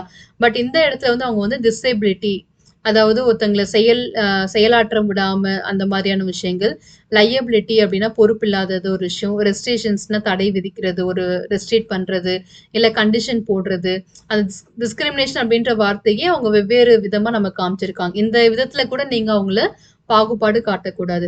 நீங்க வந்து ஒரு கண்டிஷன் போடுறது. இல்ல நீ இது பண்ணா தான் உனக்கு நான் இது குடுப்பேன் அப்படின்ற கண்டிஷன் போடுறது. இல்ல இந்தந்த விஷயத்துக்கு நான் உனக்கு ரெஸ்ட்ரிக்ட் பண்றேன். மத்தவனுக்குலாம் நான் 6 மணி நேரம் அந்த விஷயத்த நான் பாகுபாடு பார்க்கல. ஒரே ஆப்பர்ச்சுனிட்டி தான், ஒரே வேலை தான். ஆனா 2 பேருக்குமே நான் வந்து குடுத்துடுறேன். மேலுக்கும் குடுத்துடுறேன், ஃபீமேலுக்கும் குடுத்துடுறேன். ஆனா மேலுக்கு நான் வந்து ஒரு 10 ஹவர்ஸ் குடுத்தேன்னா, உனக்கு நான் வந்து ஒரு 8 ஹவர்ஸ் தான் குடுப்பேன். அதுக்குள்ள நீ முடிச்சிடணும். அந்த மாரி ஒரு கண்டிஷன்ஸ்லாம் போடக்கூடாது. இந்த இடத்துல என்ன ஆகுது, டிஸ்கிரிமினேட் அந்த பார்க்கல. ஆப்பர்ச்சுனிட்டியே குடுத்துட்டாங்க. பிரிச்சு குடுத்துட்டாங்க. ஆனா அதுக்குள்ள செயல்படுத்தும்போது வந்து பார்த்தீங்கன்னா, சில ரெஸ்ட்ரிக்ஷன்ஸும், கண்டிஷன்ஸையும்லாம் பிளேஸ் பண்றாங்க. ஸோ அந்த மாதிரி கூட நீங்க பண்ணிறக்கூடாது அப்படின்ற மாதிரி இதுல குடுத்துருக்காங்க. ஸோ இதுல வந்து எந்தெந்த விதத்துல, எந்தெந்த இடத்துல அந்த மாரி பண்ணக்கூடாது அப்படின்றத 2 சப்டிவிஷன்ஸா இருக்கும். 15(2)A and 15(2)B. ஃபர்ஸ்ட் இந்த A அப்படின்றதுல குடுத்துருக்காங்க. ஷாப்ஸ். ஒரு கடைக்கு போறது அப்படின்றது வந்து இவங்க தான் போணும், அவங்க போக்கூடாது அப்படின்ற மாரி நீங்க எதுவும் பண்ணக்கூடாது. Public restaurants. பொது இடங்கள்ல நம்ம வந்து உணவு அருந்தக்கூடிய அந்த இடத்துல நீங்க இந்த மாரி டிஸ்கிரிமினேட்லாம் பண்ணக்கூடாது. Hotels and places of public entertainment. So இப்போ லைக் பொழுதுபோக்கு இடங்கள் இருக்கு இல்லையா? பொது பொழுதுபோக்கு இடங்கள் அப்படின்னு சொல்லக்கூடியது. ஸோ அந்த மாரி இடங்கள்ல நீங்க வரக்கூடாது. நான் அனுமதிக்க மாட்டேன் அப்படின்ற மாரிலாம் நீங்க சொல்லக்கூடாது. இந்த மாதிரி இடங்கள்ல இவங்களுக்கு எந்த விதமான பாகுபாடும் நடக்கக்கூடாது. அப்படி நடந்தா அது தண்டனைக்குரிய விஷயமாக மாறிரும். ஸோ மதம் சார்ந்தோ, லைக் ஒரு இடத்துல வந்து ஃபார் எக்ஸாம்பிள் ஒரு சுற்றுலா நடந்துட்டு இருக்கு. சுற்றுலா பொருட்காட்சி அப்படின்லாம் சொல்லுவோம் இல்லையா? அந்த மாரி இடத்துல வந்து ஒரு முஸ்லீம் சேர்ந்த முஸ்லீம் மதத்தை சேர்ந்தவங்க வந்து வராங்க. அப்ப அவங்களுக்கு வந்து லைக் இவங்க உங்களெல்லாம் உள்ள விட மாட்டோம். நாங்க இங்க இங்க இவங்கள தான் விடுவோம். அப்படின்ற மாதிரி மதம் சார்ந்து ட்ரீட் பண்றது. இல்ல அவங்களுடைய பாலினத்தை பேஸ் பண்ணி மேல், ஃபீமேல வந்து டிஸ்கிரிமினேட் பண்ணி காட்டுறது. அவங்களுடைய ஜாதி, இனம் இந்த மாதிரியான விஷயங்களெல்லாம் வச்சு காட்டுறது. ஸோ இது எதுவுமே இருக்கக்கூடாது. ஸோ பொது வெளிகள்ல shops, public restaurants, hotels and places of public entertainment இந்த 4 இடங்கள்ல எந்த விதமான பாகுபாடும் பார்க்கக்கூடாது அப்படின்றதுதான் 15(2)A உடைய டெஃபினிஷன். 15(2)B இந்த இடத்துல வந்து B இருக்கு இல்லையா? அதனுடைய என்னென்ன டெஃபினிஷன் பார்க்க போறோம். The use of wells, tanks, bathing guards, road and places of public resort maintained wholly or partly by state funds or dedicated to the use of general public. So முன்னாடி சொன்னது வந்து ஓப்பனாவே பொது இடங்கள், பொது பயன்பாட்டில் இருக்கக்கூடிய விஷயங்கள் அப்படின்ற மாதிரி குடுத்துட்டாங்க. ஸோ அதுல நமக்கு எந்த விதமான டெஃபினிஷன் தேவைப்படல. சிலது வந்து பார்த்தீங்கன்னா, கிணறுகள் இருக்கு இல்லையா? அதுவா இருக்கட்டும், டேங்க்ஸா இருக்கட்டும், குளங்கள், குளிப்பதற்கான குளங்களா எடுத்துக்கட்டும், ரோடு இருக்கு இல்லையா? ஸோ கவர்மெண்ட் லே பண்ற ரோடு அண்ட் பப்ளிக் ரிசார்ட் அப்படின்னு சொல்லக்கூடியது. ஸோ இது எல்லாமே வந்து சில இடங்கள்ல 100% அரசாங்கமே அத வந்து மெயின்டெயின் பண்ணிட்டு இருப்பாங்க. சில இடங்கள்ல வந்து பார்ட்லி பை ஸ்டேட் ஃபண்ட்ஸ், பிரைவேட்டும் கவர்மெண்ட் பப்ளிக்கும் சேர்ந்து அதை ரன் பண்ணிட்டு இருப்பாங்க. ஸோ இந்த மாதிரி நீங்க ஒரு ஒரு அரசாங்கம், அந்த நாட்டோட அரசாங்கம் இருக்காங்களே, கவர்மெண்ட் இருக்காங்க இல்லையா? கவர்மெண்ட் மொத்தமா அதை மெயின்டைன் பண்றதா இருந்தாலும் சரி, இல்ல பார்ட்லியா அதை மெயின்டைன் பண்றதா இருந்தாலும் சரி, அந்த மாதிரி இடங்கள்ல வந்து நீங்க யாருமே வந்து டிஸ்கிரிமினேட் பண்ணக்கூடாது. ஸோ இந்த இடத்துல என்ன தெரிய வருது அப்படின்னா, லைக் பிரைவேட் விஷயங்கள், ஃபர்ஸ்ட் கண்டிஷன் இருக்குல்ல, ஏ பொறுத்த வரைக்கும் ஃபுல் அண்ட் ஃபுல் வந்து ஸ்டேட்டு கீழே இயங்கக்கூடிய விஷயங்கள், ஒரு கவர்மெண்ட் அப்படின்றதுக்குள்ள இயங்கக்கூடிய விஷயங்களுக்கு மட்டும்தான் பாதுகாப்பு கொடுத்துருக்காங்க. செகண்ட் பொறுத்த வரைக்கும் போத் பப்ளிக் அண்ட் பிரைவேட் சம்மந்தப்பட்ட விஷயங்களுக்குமே டிஸ்கிரிமினேஷன் பண்ணக்கூடாது அப்படின்ற மாதிரி கொடுத்துட்டாங்க. ஸோ இங்க பாருங்க, use of wells, tanks, bathing ghats, roads and places of public resort maintained wholly or partly by state funds or dedicated to the use of general public. So நமக்கு A and B என்னன்னு தெரிஞ்சிருச்சு. So அதே RRCSP தான் first பொறுத்த வரைக்கும் public பிளேசஸில் discriminate பண்ணக்கூடாதுன்னு சொல்லிட்டாங்க. Second வந்து இந்த well, tank, road wholly or partly maintained by state fund, இதுலேயுமே நீங்கள் டிஸ்கிரிமினேஷன் பண்ணக்கூடாது. This provision prohibit discrimination both by the state and private individuals. So இங்கே பொறுத்த வரைக்கும் ரெண்டுமே கவர் ஆயிருது. ஆனால் நம்ம இதுக்கு முன்னாடி பார்த்த ப்ரொவிஷன் இருக்கு இல்லையா? ஏ பொறுத்த வரைக்கும் ஸ்டேட் மூலியமா வரக்கூடியதுக்கு மட்டும்தான் பாதுகாப்பு கொடுத்துருக்காங்க. அங்கே பிரைவேட் வந்து இன்க்ளூட் பண்ணல. ஸோ ஏக்கும் பிக்கும் இதுதான் வித்தியாசம். ஸோ 15(1) என்னன்னு பார்த்துட்டோம். 15(2) கீழே வரக்கூடிய ஏ அண்ட் பி என்னன்றதையும் பார்த்துட்டோம். ஸோ இப்போ அடுத்து நம்ம பார்க்க போகிறது 15(3), 4, 5, 6. ஸோ இனிஷியலா வந்து பார்த்தீங்கன்னா, இந்த 2மே நம்மளுடைய ஆர்டிகிள் 15 உடைய டெஃபினிஷனா கொடுக்கப்பட்டது. 15(1) ஆக இருக்கட்டும் அண்ட் 15(2) ஆக இருக்கட்டும். இது 2மே ஆர்டிகிள் 15 உடைய பேசிக் டெஃபினிஷன தான் குடுத்திருந்தாங்க. ஆனா இதுல வந்து எப்படின்னா, நான் டிஸ்கிரிமினேஷன் அதாவது சில இடங்கள்ல பாகுபாடு அப்படின்னு நம்ம பார்த்து தான் பாகுபாடு அப்படின்னா, சிலருக்கு வந்து நம்ம ஸ்பெஷல் கவனிப்பு குடுத்தாகணும். சிறப்பா நம்ம வந்து ஸ்பெஷல் ப்ரொவிஷன்ஸ் வந்து குடுத்தாகணும். தனியா அவங்கள வந்து கவனிக்கிற மாதிரி இருக்கும். ஸோ அந்த மாரி கவனிக்கும்போது, இந்த பாகுபாடு பார்க்கக்கூடாது அப்படின்னு நீங்க சொன்னீங்க இல்லையா? அது வந்து ஓவர் ரூல் ஆகுதா அப்படின்னு கேட்டா, அது ஓவர் ரூல் ஆகல. சில இடங்கள்ல நம்ம சில கிரைட்டீரியாவுக்கு குடுத்து தான் ஆகணும். ஃபார் எக்ஸாம்பிள் பெண்களுக்கும், குழந்தைகளுக்கும் பல இடங்கள்ல வந்து முன்னுரிமை குடுக்கப்படுகிறது. அப்போ நம்ம செக்ஸ் பேஸ் பண்ணி யாருமே நீங்க டிஸ்கிரிமினேட் பண்ணக்கூடாது அப்படின்னு சொல்லுவாங்க இல்லையா? அப்படி சொல்லும்போது, அப்ப இந்த இடத்துல வுமன் அண்ட் சில்ட்ரனுக்கு நீங்க எப்படி ஸ்பெஷல் ப்ரொவிஷன்ஸ் குடுக்குறீங்க? அப்ப அது பாகுபாடா மாறிறாதா? அப்படின்னு நீங்க கேட்கலாம். ஆனா சில இடங்கள்ல வந்து இந்த எக்செப்ஷன்ஸ் வந்து குடுத்திருக்காங்க. ஸோ எந்தெந்த இடத்துல யார் யாருக்கெல்லாம் வந்து இந்த நான் டிஸ்கிரிமினேஷன் பாகுபாடு பார்க்காத தன்மை, ஸ்பெஷல் ப்ரொவிஷன்ஸ் யாருக்கெல்லாம் குடுத்திருக்காங்க அப்படின்ட்டு தான் பார்க்க போறோம். ஸோ 3, 4, 5, 6 இந்த 4 ஆர்டிகிள்ஸுமே இதுக்குள்ள வரக்கூடியது. ஸோ 15, 1 அண்ட் 2 வந்து பேசிக் டெஃபினிஷன்ல கவர் ஆயிரும். 3, 4, 5, 6 அப்படின்றது யாருக்கெல்லாம் ஸ்பெஷல் ப்ரொவிஷன்ஸ் குடுத்து இந்த டிஸ்கிரிமினேஷன் அப்படின்ற விஷயத்த வந்து வேலிடா மாத்திருக்காங்க அப்படின்றத பார்க்க போறோம். There are 4 exceptions to this general rule of non-discrimination. So இந்த எக்ஸெப்ஷன்ஸ் யாருக்கெல்லாம் கொடுக்கப்பட்டிருக்கு அப்படின்றத இப்ப நம்ம பார்க்கலாம். ஸோ ஃபர்ஸ்ட் பார்க்க போறது women and children. The state is permitted to make any special provisions for women and children. For example, reservation of seats for women in local bodies or provisions of free education for children. ஓகேவா? So பெண்களுக்கும் குழந்தைகளுக்கும் வந்து பார்த்தீங்கன்னா, சிறப்பு சலுகைகள் கொடுக்கப்படும். எப்பவுமே பார்த்தீங்கன்னா, நீங்க படங்களையும் பார்த்திருக்கலாம். ஒரு ஆபத்தான சூழ்நிலைகள் வரும்போது, ஓகேங்களா? ஸோ யாரையாவது இப்போ வந்து ஒரு ஷிப் இருக்கு. அந்த ஷிப் வந்து இப்போ சிங்க் ஆக போகுது அப்படின்னா, லைஃப் போட்ஸ் இருக்கு. அது மூலியமா தப்பிக்கணும் அப்படின்னா, முதல்ல என்ன பண்ணுவாங்கன்னா, பெண்களையும் குழந்தைகளையும் தான் எவாக்குவேட் பண்ணுவாங்க.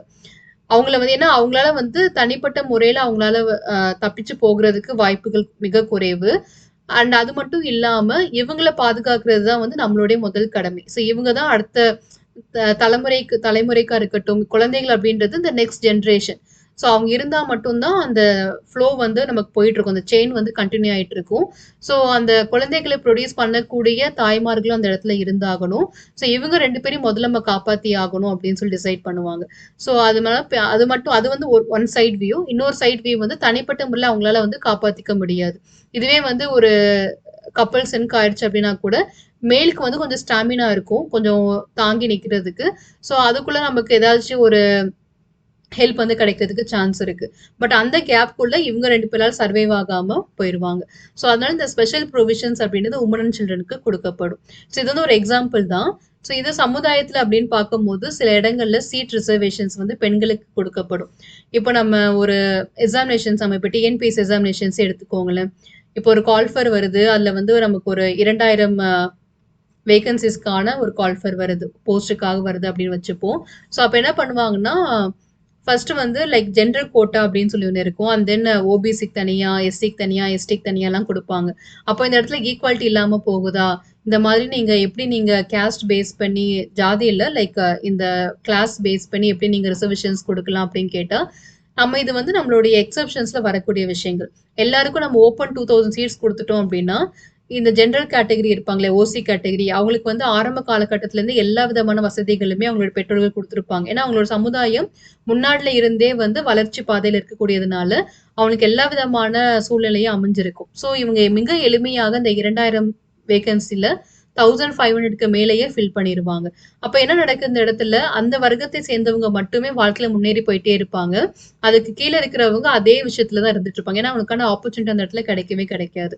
ஸோ இந்த மாரி நீங்க ஆப்பர்ச்சுனிட்டி பிரிச்சு குடுக்கும்போது, ஒவ்வொரு சமுதாயத்துல இருந்தும், ஒவ்வொரு கிளாஸ்ல இருந்தும், ஒவ்வொருத்தங்களும் அத ரெப்ரசென்ட் பண்ணும்போது, சமுதாயம் அப்படின்றது ஈக்குவலா உங்களுக்கு வளர்ச்சி அடையறதுக்கு வாய்ப்புகள் இருக்கு. ஸோ அவங்க படிச்சு வேலை வாங்கிட்டாங்கன்னா, அவங்களுடைய குழந்தைகளுக்கு ஒரு பெட்டர் எஜுகேஷன்ஸ் குடுப்பாங்க. நல்ல ஆப்பர்ச்சுனிட்டீஸ் கிடைக்கும். அது மூலியமா அடுத்த தலைமுறை இன்னும் கொஞ்சம் மேல பதவிகளுக்கு போவாங்க. அதுக்கப்புறம் வரக்கூடிய தலைமுறை அதை விட மேல போகும். ஸோ இப்போ ஓரளவுக்கு எல்லாருமே எல்லாமே கிடைக்கிறதுக்கான வாய்ப்புகள் உருவாகுது. ஸோ இந்த எக்ஸெப்ஷன்ஸ் அப்படின்றது அதுக்காக தான் ப்ரொவைட் பண்ணியிருப்பாங்க. ஸோ அதே மாதிரி இந்த பெண்கள் அப்படின்ற ஒரு கேட்டகரி இருக்கும். ஓகேவா? உமன் கேட்டகரி, ஃபீமேல் கேட்டகரி அப்படின்னு இருக்கும். ஸோ அப்போ உமன் கேட்டகரி அப்படின்னு பார்க்கும்போது, இந்த 2000 வேகன்சில உமன் கேட்டகரிக்கு எவ்வளோ பெர்சன்டேஜ் அலோகேட் பண்ணியிருக்காங்க. ஃபார் எக்ஸாம்பிள் உங்களுக்கு நான் 10% அப்படின்னு சொல்றேன். இந்த 10% இடத்துல மட்டும் தான் பெண்கள் வந்து இருக்க முடியுமா? அப்போ ஒரு 200 சீட் மட்டும் தான் பெண்கள் இருக்க முடியுமா? மத்த 1800மே ஆண்கள் தான் ஆக்குபை பண்ணுவாங்களான்னு கேட்டா அப்படி இல்ல. இருக்கிற 2000 சீட்ல கட்டாயமாக 200 சீட்டு அப்படின்றது வந்து மேண்டேட்டரியா பெண்களுக்கு ஒதுக்கப்பட்டு விட்டது. ஓகேவா? இது வந்து ஜெனரலா யாரெல்லாம் 200 இடத்துல வராங்களோ அவங்க எல்லாருக்குமே இது கொடுக்கப்படும். அது போக இந்த ஓபிசி கேட்டகரியில வந்து சில ரிசர்வேஷன்ஸ் குடுத்திருப்பாங்க. அதுலயும் பெண்கள் வரவங்க அந்த சீட்ட எடுத்துக்கலாம். எஸ்சி, எஸ்டில எவ்வளோ சதவீதம் குடுத்திருக்காங்களோ, அந்த சதவீதத்த ஃபுல்ஃபில் பண்ணக்கூடிய யாராக இருந்தாலும், அது ஆண்களாக இருந்தாலும் சரி, பெண்களா இருந்தாலும் சரி, அவங்களும் அந்த இடத்துல வந்துருவாங்க. இப்ப என்ன நடக்குது இந்த இடத்துல, பெண்களுக்கு எங்கெல்லாம் வந்து வேகன்சி ஃபில் பண்றதுக்கான வாய்ப்பு கிடைக்குதுன்னா, அவங்கவங்க கேட்டகரி அவங்களோட கேட்டகரி கீழயும் அவங்களால வந்து வேகன்சி ஃபில் பண்ணி ஜாப் வாங்குறதுக்கு சான்ஸ் இருக்கு. அப்படி இல்ல அப்படின்னா, அந்த உமன் கோட்டா அப்படின்னு சொல்லக்கூடியதுலயும் அவங்களால வேலை வாங்குறதுக்கு வாய்ப்பு இருக்கு. ஸோ ஏன் இந்த பெண்களுக்கு இந்த எக்ஸ்ட்ரா ப்ரொவிஷன்ஸ் குடுத்தாங்க அப்படின்னா, அந்த தலைமுறைய வந்து அந்த கிளாஸ வந்து மேல கொண்டு வரதுக்காக. காலங்காலமாக வந்து பார்த்தீங்கன்னா, ஆண்கள் மட்டுமே வேலைக்கு போயிட்டு இருக்க ஒரு சூழ்நிலையாகவும், பெண்கள் வந்து என்னதான் படிச்சிருந்தாலும், அவங்க வீட்டுக்குள்ள இருக்கக்கூடிய சூழ்நிலையும் தான் உருவாயிட்டு இருக்கு. ஸோ அப்ப இவங்களுக்கு ஜாப் ஆப்பர்ச்சுனிட்டி குடுத்தோம் அப்படின்னா, அடுத்து வரக்கூடிய தலைமுறைகளுக்கும் அது எளிமையா கிடைக்கிறதுக்கு வாய்ப்புகள் இருக்கு. ஸோ எல்லாருக்கும் சரிசமமான வளர்ச்சி ஏற்படுத்தி குடுக்கணும் அப்படின்ற நோக்கத்துக்காக தான், இந்த ரிசர்வேஷன் அப்படின்ற ஒரு கான்செப்ட்டே வந்து கொண்டு வந்தாங்க. ஸோ அப்ப இது எந்த விதத்திலயுமே சமத்துவத்த டிஸ்டர்ப் பண்ணல அப்படின்றத கிளியரா மென்ஷன் பண்ணிட்டாங்க. அதுக்காக தான் இந்த ஆர்டிகல் 15(3) வந்து ஆட் பண்ணப்பட்டிருக்கு. The state is permitted to make any special provision for women and children. For example, reservation of seats for women in local bodies or provisions of free education for children. So சில இடங்கள்ல வந்து குழந்தைகளுக்கு இலவச கல்வி அப்படின்றது கொடுப்பாங்க. So அதுவுமே நீங்க வந்து தவறாக எடுத்துக்கூடாது. அவங்களுக்கு மட்டும் என்ன ஸ்பெஷலா நீங்க கவனிக்கிறீங்க அப்படின்னு எடுத்துக்கூடாது. இவங்க 2 பேரையுமே அவங்களுடைய வாழ்க்கையை நம்ம மேம்படுத்தி கொடுக்க வேண்டிய கடமை சமுதாயத்துக்கு இருக்கு. ஸோ அதை தான் அவங்க இங்க ஃபுல்ஃபில் பண்றாங்க. ஸோ அடுத்து நம்ம பார்க்க போறது 15(4) அப்படின்னு சொல்லக்கூடியது. இதுவுமே ஒரு எக்ஸெப்ஷன் தான். யாருக்கானது அப்படின்னு பார்த்தீங்கன்னா, socially and educationally backward class. சமுதாய ரீதியாகவும், கல்வி ரீதியாகவும் பின்தங்கி இருக்கக்கூடிய வர்க்கத்தினருக்கு சில சிறப்பு சலுகைகள் வந்து குடுக்குறாங்க. சிறப்பு ஏற்பாடுகள் வந்து செய்றாங்க. என்ன மாதிரியான ஏற்பாடுகள் அப்படின்றதான் பார்க்க போறோம். The state is permitted to make any special provision for the advancement of any socially and educationally backward classes of citizens or for the scheduled caste and scheduled tribes அப்படின்னு சொல்லியிருக்காங்க. ஸோ எஸ்சி அண்ட் எஸ்டி இருப்பாங்க இல்லையா? அவங்களுக்காகவும் அந்த சமுதாய ரீதியாகவும், படிப்பு ரீதியாகவும் பின்தங்கி இருக்கக்கூடிய வர்க்கத்தினருக்கும் வந்து பார்த்தீங்கன்னா, சில சிறப்பு சலுகைகள் வந்து குடுப்பாங்க. எந்தெந்த இடங்கள்ல அந்த சிறப்பு சலுகைகள் கிடைக்குது அப்படின்னு பார்த்தீங்கன்னா, reservations of seats or fee concession in public education institution. So நீங்க கல்வி நிறுவனங்கள் இருக்கு இல்லையா? அது வந்து பள்ளிக்கூடங்களா இருக்கலாம், இல்ல கல்லூரிகளாக இருக்கலாம். ஸோ பப்ளிக் எஜுகேஷன் இன்ஸ்டிடியூஷன்ஸ்ல சீட் ரிசர்வேஷன்லயும் சரி, இல்ல நீங்க கல்வி கட்டணத்துக்கான சலுகைகள் இருக்கு இல்லையா? ஃபீ கன்செஷன் அப்படின்னு சொல்லுவாங்க. அந்த கல்வி கட்டணத்துக்கு உண்டான சலுகைகளையும் சரி, இவங்களுக்கு சிறப்பு சலுகைகள் வந்து கொடுக்கப்படும். இந்த சமுதாய ரீதியாகவும், படிப்பின் ரீதியாகவும் பின்தங்கி இருக்கக்கூடியவங்களுக்கு ரிசர்வேஷன் ஆஃப் சீட்ஸும் செஞ்சு குடுக்குறாங்க. அதே நேரத்துல கல்வி கட்டணத்திலயும் சில சலுகைகள் வந்து அவங்களுக்கு கிடைக்குது. இந்த 2 விதத்திலயுமே பப்ளிக் இன்ஸ்டிடியூஷன்ஸ்ல இவங்களுக்கு ஸ்பெஷல் ப்ரொவிஷன்ஸ் இருக்கு அப்படின்றதான் ஆர்டிகல் 15(4). இது ஏன் குடுக்குறாங்கன்றது நான் முன்னாடி சொன்ன அதே காரணம் தான். எல்லாருக்கும் எல்லாருமே கிடைக்கணும், எல்லா வகுப்பினரும் மேலே வரணும் அப்படின்றதுக்காக தான் இது குடுக்குறாங்க. So social and educational backward கிளாஸ்க்கு பப்ளிக் இன்ஸ்டிடியூஷன்ஸ்ல, அதுவும் பர்டிகுலர் எஜுகேஷன் இன்ஸ்டிடியூஷன்ஸ்ல ரிசர்வேஷன்ஸ் ஆஃப் சீட்ஸும் ஃபீ கன்செஷன்ஸும் கிடைக்கிறதுக்கான வாய்ப்பு ஆர்டிகல் 15(4) மூலியமா ஏற்படுத்தி கொடுத்துருக்காங்க. ஸோ அடுத்து நம்ம பார்க்க போறது 15(5). இதுவுமே சேம் தான். லைக் அதே social and educationally backward class தான். எல்லாமே சேம் தான். பட் அங்க வந்து நம்ம பப்ளிக் இன்ஸ்டிடியூஷன்ஸ் பார்த்தோம் இல்லையா? பப்ளிக் எஜுகேஷன் இன்ஸ்டிடியூஷன்ஸ் மட்டும் பார்த்தோம்ல. அதை தாண்டி private and government aided, partially aided, unaided இந்த எல்லா கேட்டகரியுமே இதுல இன்க்ளூட் பண்ணியிருப்பாங்க. ஓகேவா? ஸோ அதனோட எக்ஸ்டென்ஷன் தான். அங்க வெறும் கவர்மெண்ட் இன்ஸ்டிடியூஷன்ஸ் மட்டும் சொல்லியாச்சு. 15(5)ல மற்ற இன்ஸ்டிடியூஷன்ஸுமே வந்து ஆட் பண்ணியிருக்காங்க. ஸோ அது என்னன்றது கிளியரா பார்ப்போம்.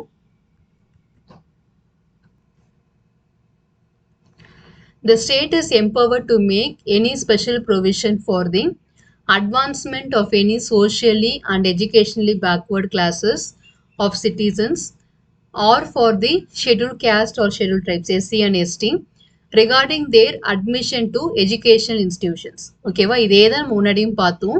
பட் அங்கே வந்து இங்கே பப்ளிக் எஜுகேஷனல் இன்ஸ்டிடியூஷன்ஸ் அப்படின்ற வரைக்கும் மட்டும் கொடுத்துருந்தாங்க. அதை தாண்டி மற்றவங்களுக்கு வந்து பார்த்தீங்கன்னா ஆர்டிகல் 15(5)ல கவர் பண்ணியிருக்காங்க. So including private education institutions, தனியார் நிறுவனங்கள், வெதர் எய்டட் ஆர் அன்எய்டட். சில தனியார் நிறுவனங்கள் பார்த்தீங்கன்னா சில சதவீதம் மட்டும் கவர்மெண்ட் வந்து ஃபண்ட் கொடுத்துருப்பாங்க, பார்ஷியலாக சில பெர்சன்டேஜ். சிலது வந்து wholly maintained by private funds. So அந்த மாதிரி ப்ரைவேட்டாக இருந்தாலும் சரி, பப்ளிக்காக இருந்தாலும் சரி, இது எல்லாமே இதில் கவர் ஆயிரும் அப்படின்றத சொல்லியிருக்காங்க. So education institutions whether aided or unaided by the state except the minority educational institutions. ரொம்ப இம்பார்ட்டன்ட் ஆனது இது. பார்த்தீங்கன்னா நம்மளுடைய ஆர்டிகல் 29 and 30 இருக்கு இல்லையா, கல்ச்சுரலி அண்ட் எஜுகேஷ்னலி ரைட்ஸ் அப்படின்னு சொல்லி பார்த்துருப்போம். ஸோ அதில் வந்து மைனாரிட்டி எஜுகேஷன் இன்ஸ்டிடியூஷன்ஸ் நடத்துறதுக்கான வாய்ப்புகள் இருக்குது. மைனாரிட்டி கிளாஸை சேர்ந்தவங்க அந்த இடத்துல ரிசர்வேஷன்ஸ் கொடுக்க வேண்டிய அவசியம் இல்லை. மற்றவங்களுக்கு ரிசர்வேஷன்ஸ் அப்படின்றது கொடுக்கணும் அவசியம் இல்லை. ஏன்னா அது அவங்களுடைய சமுதாயத்தை டெவலப் பண்ணுறதுக்காக ஆரம்பிக்கப்பட்டது. ஸோ அதில் மற்ற கிளாஸ் அவங்களுக்கு கொடுக்கணுன்ற அவசியம் இல்லை.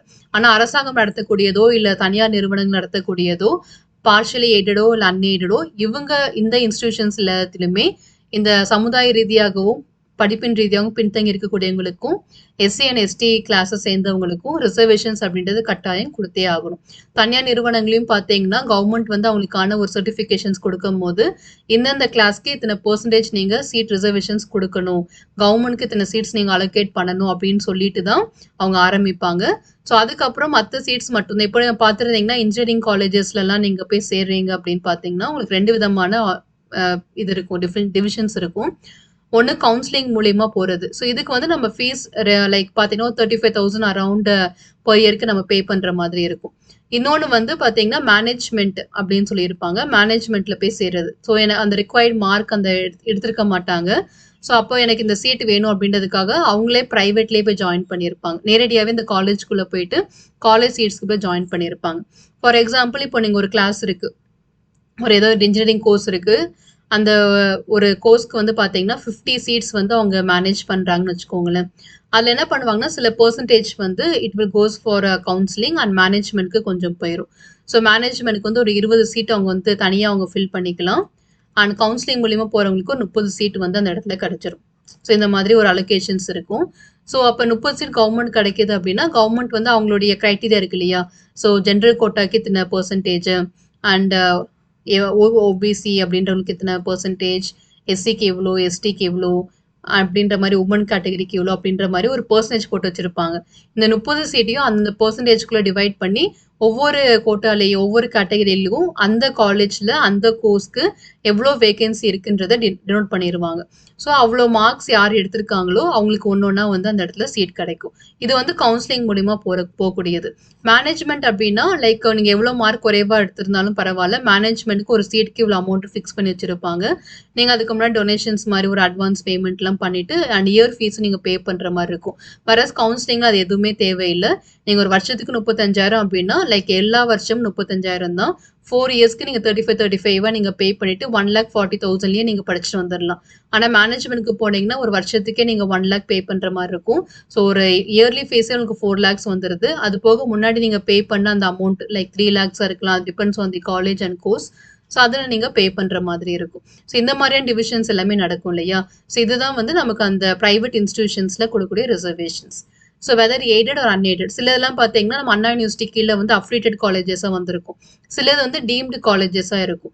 ஸோ டீம்டு காலேஜஸ் அப்படின்றது wholly run by the private funds, அந்த காலேஜ் ஃபண்ட்ஸ் மூலியமாகவே ரன் ஆகுறது. அண்ணா யூனிவர்சிட்டி கீழே நான் லைக் இன்ஜினியரிங் காலேஜை வந்து நான் எக்ஸாம்பிள் வச்சு சொல்கிறேன். அண்ணா யூனிவர்சிட்டி கீழே வந்து அஃபிலியேட்டட் காலேஜஸாக வந்து செயல்பட்டு இருப்பாங்க. அங்கே மட்டும் தான் நீங்கள் கவுன்சிலிங் மூலியமாக நீங்கள் வந்து சீட்ஸ் வந்து இந்த மாதிரி வாங்க முடியும். ஓகே, ஸோ இது எல்லாமே நம்ம பார்த்தாச்சு. இது வந்து ஆர்டிகல் 15(5). முன்னாடிக்கும் இதுக்கும் வந்து சின்ன டிஃப்ரென்ஸ் மட்டும்தான். அது பப்ளிக் மட்டும்னா எங்கள் ப்ரைவேட்டும் வந்து இன்க்ளூட் ஆகிறாங்க. ஓகே, ஸோ அடுத்ததாக ஃபைனல் ஆர்டிகல் 15(6) அப்படின்றது பார்க்க போகிறோம். The state is empowered to make any special provisions for the advancement of any economically weaker section. அதாவது நம்ம கண்டென்ட் நம்ம இந்த வீடியோ பார்த்ததுக்கு அப்புறமா அடுத்த வீடியோ ஓபிசினா என்னன்னு பார்ப்போம். அதுக்கப்புறமா இடபிள்யூஎஸ்னா என்னன்னு பார்ப்போம். அதுல இந்த எக்கனாமிக்கலி வீக்கர் செக்ஷன் அப்படின்னா என்ன, என்ன டெஃபினிஷன், எந்த மாதிரியான ஒரு இன்கம் பேஸ் பண்ணதை வந்து அப்படி அவங்க பிரிச்சிருக்காங்கன்றதை நம்ம அதில் பார்க்கலாம். இப்போதைக்கு இந்த கண்டென்ட் மட்டும் என்னன்றதை பார்த்துக்குவோம். The state is empowered to make any special provision for the advancement of any economically weaker section. இதுக்கு முன்னாடி நம்ம பார்த்தது socially and educationally backward class. ஓகேவா? ஸோ இது வந்து லைக் பொருளாதாரம் ரீதியாக முன்னாடி பார்த்தது சமுதாய ரீதியாகவும் படிப்பின் ரீதியாகவும் பின்தங்கி இருக்கக்கூடியவங்களுக்கு என்ன மாதிரி சலுகைகள் இருக்கு அப்படின்னு பார்த்தோம். இங்க வந்து பொருளாதார ரீதியாக பின்தங்கி இருக்கக்கூடியவங்களுக்கு சலுகைகள் கொடுக்கப்படுவது. The state is allowed to make a provision for the reservation up to 10% of seats. So மொத்த சீட்ல 10% சீட் எப்படி அவங்க உமனுக்கு வந்து ஃபிக்ஸ் பண்ணாங்களோ அதே மாதிரி பொருளாதார ரீதியாக பின்தங்கி இருக்கக்கூடியவங்களுக்குன்னு சொல்லிட்டு சில சீட்ஸை வந்து அலோகேட் பண்றாங்க. அது 10% ஃபிக்ஸ் பண்ணியிருக்காங்க. For such section in admission to the education institutions including private education institutions. அது பப்ளிக்ல கண்டிப்பா ரிசர்வேஷன்ஸ் இருக்கும். பிரைவேட்ல தான் டைம்ல எல்லாமே இருக்கும். பட் இந்த இடத்துல பிரைவேட்லயே நீங்க கொடுத்துதான் ஆகணும். ஏன்னா பிரைவேட் அப்படின்றது என்ன, வித்தின் தி கவர்மெண்ட் தான். அவங்களே ஒரு இடத்துல வந்து சொந்தமா இடம் வாங்கி அவங்களோட முழு பணத்தை போட்டு அவங்க ஆரம்பிக்கிறாங்க. ஆனா அதுக்கான அங்கீகாரம் யாரு கொடுக்கணும், பெர்மிஷன் யாரு கொடுக்கணும் அப்படின்னா கவர்மெண்ட் கொடுக்கணும். அந்த பெர்மிஷன் இல்லாம இவங்களால ரன் பண்ண முடியாது. அப்போ அந்த டைப் ஆகுது இல்லையா, அந்த டைப்புக்கு பேக்கா வந்து என்ன கொடுக்குறாங்கன்னா இந்த மாதிரி சீட் ரிசர்வேஷன்ஸ் கொடுத்துடுறாங்க. So educational institutions including private education institutions whether aided or unaided by the state except the minority education institutions. எப்பவுமே நல்லா ஞாபகம் வச்சுக்கோங்க, மைனாரிட்டி எஜுகேஷன் இன்ஸ்டிடியூஷன்ஸ்ல ரிசர்வேஷன்ஸ் அப்படின்றது கட்டாயமாக இருக்காது. ஏன்னா அந்த ரிசர்வேஷன்ஸ் அப்படின்னு நம்ம கொண்டு போக முடியாது. அந்த மைனாரிட்டி கிளாஸ் அவங்களுடைய வருகத்தினரை மேலே கொண்டு வரணுன்றதுக்காக தான் அவங்க கொண்டு வந்திருக்காங்களே. அப்போ அதில் முழுமையாக அவங்கள தான் அவங்க ஃபோக்கஸ் பண்ணுவாங்க. அவங்களே மைனாரிட்டியாக இருக்காங்க, மற்ற மைனாரிட்டிக்கெலாம் அவங்க கன்சிடர் பண்ண முடியாது. ஸோ அந்த இடத்துல நீங்கள் போய் ரிசர்வேஷன்ஸ் வந்து நீ கொடுத்து தான் ஆகணும், எல்லா வருகத்தினருக்கும் நீ கொடுத்து தான் ஆகணும்னு நம்ம கேட்க முடியாது. ஏன்னா அது அவங்களுடைய உரிமை. அது ஆர்டிகல் 29(30) படி அவங்களால வந்து ஒன்றை உருவாக்கிக்க முடியும் அப்படின்னு நம்ம பார்த்துருக்கோம். ஸோ அதனால மைனாரிட்டி எஜுகேஷன் இன்ஸ்டிடியூஷன்ஸ்ல மட்டும் நீங்கள் ரிசர்வேஷன்ஸை கொண்டு போக முடியாது. அது தவிர பப்ளிக் அண்ட் பிரைவேட்ல நீங்கள் அதை கேட்கலாம். ஸோ பொருளாதார ரீதியாக பின்தங்கி இருக்கக்கூடியவங்களுக்கு 10% இடஒதுக்கீடு அப்படின்றது கட்டாயமாக பிரைவேட் எஜுகேஷன் இன்ஸ்டிடியூஷன்ஸ்லையும் பப்ளிக்லையும் நீங்கள் கொடுத்து தான் ஆகணும் அப்படின்றது ஆர்டிகல் 15(6)ல கொடுக்கப்பட்ட விஷயம். ஸோ நம்ம 1, 2, 3, 4, 5, 6 எல்லாமே பார்த்துட்டோம். இந்த இடபிள்யூஎஸ் சம்பந்தமா இன்னொரு கண்டென்ட் இருக்கு. This reservations of up to 10% would be in addition to the existing reservation. ஓகேவா? இதுக்கு முன்னாடி கொடுக்கப்பட்ட ரிசர்வேஷன்ஸ் எல்லாத்தையும் கேன்சல் பண்ணிட்டு தான் அந்த 10% அப்படின்லாம் இல்லை. இதுக்கு முன்னாடி என்னென்ன ரிசர்வேஷன்ஸ்லாம் நீங்கள் வச்சிருந்தீங்களோ அதெல்லாம் அப்படியே தான் இருக்கும். அதனோட சேர்த்து இப்போ நாங்கள் புதுசாக வந்து ஒன்று உருவாக்கியிருக்கோம். ஸோ எப்படி ஜென்ரல் கோட்டா தனியாக இருக்கும், ஓபிசி கோட்டா தனியாக இருக்கும், எஸ்சி கோட்டா தனியாக, எஸ்டி கோட்டா. ஓபிசினா என்னன்னா பிசி, பிசிஎம் அப்படிலாம் இருந்துச்சு. ஸோ அதில் ரெண்டுத்தையுமே கம்பைன் பண்ணி ஓபிசி அப்படின்னு கொண்டு வந்துட்டாங்க. ஸோ ஏன்னா இதுக்கெல்ல வந்து நமக்கு 2 விதமான கேட்டகரி இருக்கு. அது நம்ம பின்னாடி நம்ம அடுத்த டாபிக் அதான் பார்க்க போகிறோம். ஏன் இதை வந்து கம்பைன் பண்ணி இதை வந்து 2ஆ ஸ்பிட் பண்ணாங்க அப்படின்றத நம்ம பார்க்கலாம். So OBC, SC, ST, woman quota அப்படின்னு தனியாக ஒன்று இருந்துச்சு இல்லையா, அது போக இந்த எக்கனாமிக்கலி வீக்கர் செக்ஷன் அப்படின்றத தனியாக கொண்டு வந்துட்டாங்க. ஸோ இது எல்லாமே தான் நமக்கு வந்து இந்த socially and educationally backward class சம்மந்தமாக தான் இத்தனை பிரிவினைகள் வந்துச்சு. இது வந்து பொருளாதார ரீதியாக கொண்டு வரப்பட்ட ரிசர்வேஷன். ஸோ இது எல்லாத்தையும் சேர்த்து அதுவும் கூட சேர்ந்து வருது. இது எல்லாத்தையுமே எதை மையமாக வச்சு இங்கே எக்கனாமிக்கலி வீக்கர் செக்ஷன் சொல்றாங்க அப்படின்னா அந்த குடும்பத்தோடைய ஆண்டு வருமானம் அப்படின்னு சொல்லி இருக்கும். ஒரு வருடத்துக்கு அவங்க வந்து எவ்வளோ வருமானம் ஈட்டுறாங்க அதை மையமாக வச்சு தான் அவங்க பொருளாதார ரீதியாக பின்தங்கி இருக்காங்களா இல்லையான்றதை நம்மளால கண்டுபிடிக்க முடியும். So family income is the basic thing. இந்த ஃபேமிலி இன்கம் எப்படி அவங்க கால்குலேட் பண்ணுறாங்க அப்படின்றது நம்ம அடுத்த வீடியோவில் பார்க்கலாம். ஓபிசி பார்த்ததுக்கு அப்புறமா இடபிள்யூஎஸ் வரும். அந்த வீடியோவில் கிளியராக நம்ம இந்த டாப்பிக்கை வந்து டிஸ்கஸ் பண்ணலாம். And other indicators of economic disadvantage. So மெயினாக வந்து ஃபேமிலி இன்கம் தான். அது போக அதர் இண்டிகேட்டர்ஸும் இருக்கு. அந்த இண்டிகேட்டர்ஸை பேஸ் பண்ணி அவங்க வந்து மேனேஜ் பண்ணிப்பாங்க. ஸோ இன்னைக்கு நம்ம வந்து இந்த ப்ரொஹிபிஷன் அப்படின்ற விஷயத்த வந்து பார்த்துட்டோம். இதை ஓவராலாக இப்போ நம்ம பாயிண்ட்ஸ் ரிமெம்பரில் ரீகால் பண்ணிக்கலாம். ஸோ இது வரைக்கும் பார்த்தது எல்லாமே நல்லா புரிஞ்சிருக்கும். பட் ஓவரால் திங்க் பண்ணி பார்க்கும்போது கன்ஃபியூஸ்டாக இருக்கும். பட் அதை நம்ம ஷார்ட்டாக ரீகால் பண்ணிட்டோம் அப்படின்னா ஈஸியாயிரும்.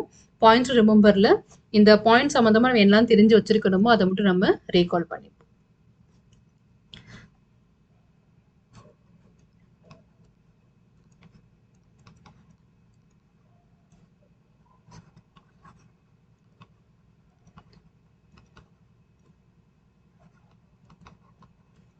ஸோ இன்னைக்கு டாபிக் இதுதான். இந்த டாபிக் சம்மந்தமா என்னென்ன பாயிண்ட்ஸ் ஞாபகம் வச்சுக்கணும் அப்படின்றத பார்ப்போம். ஸோ இது வந்து ஆர்டிகல் 15 அப்படின்னு சொல்லக்கூடியது, ரைட் டு ஈக்வாலிட்டிக்குள்ள வரக்கூடியது.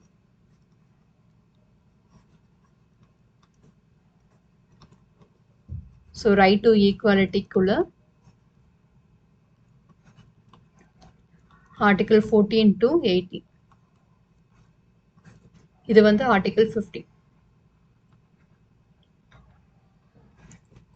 ஸோ இதில் வந்து பார்த்தீங்கன்னா ஆர்டிகல் 15 1 2 3 4 5 6 அப்படின்னு இருக்கு. ஸோ இது வந்து என்ன மாதிரி விஷயங்கள் அப்படின்னு பார்க்கலாம். ஸோ டிஸ்கிரிமினேஷன் அப்படின்ற ஒரு வார்த்தை இருக்கும். அவங்க 2 விதமாக நமக்கு எக்ஸ்பிளைன் பண்ணியிருந்தாங்க. ஒன்று வந்து அட்வர்ஸ் கண்டிஷன், ரொம்ப இழிவுபடுத்தக்கூடிய ஒரு சூழ்நிலைகள் அப்படின்றது. இன்னொன்று வந்து அன்ஃபேவரபிள் சிச்சுவேஷன். இது ரெண்டு மையமாக வச்சு தான் அவங்க டிஸ்கிரிமினேஷன் அப்படின்ற வார்த்தையை வந்து பயன்படுத்தினாங்க. அண்ட் அது போக ஒன்லி அப்படின்ற வார்த்தை பயன்படுத்தப்பட்டிருக்கும். ஸோ இது வந்து அதர் கிரவுண்ட்ஸ் வந்து நாட் ப்ரொஹிபிட்டட், அதுக்கு வந்து எந்த விதமான தடையும் வந்து கொடுக்கப்படல. ஓகேங்களா, இதை பார்த்துடலாம். ஸோ இப்போ அடுத்து நம்ம பார்க்க போகிறது ஆர்டிகல் 15(1). இதில் என்னன்னா, நோ டிஸ்கிரிமினேஷன்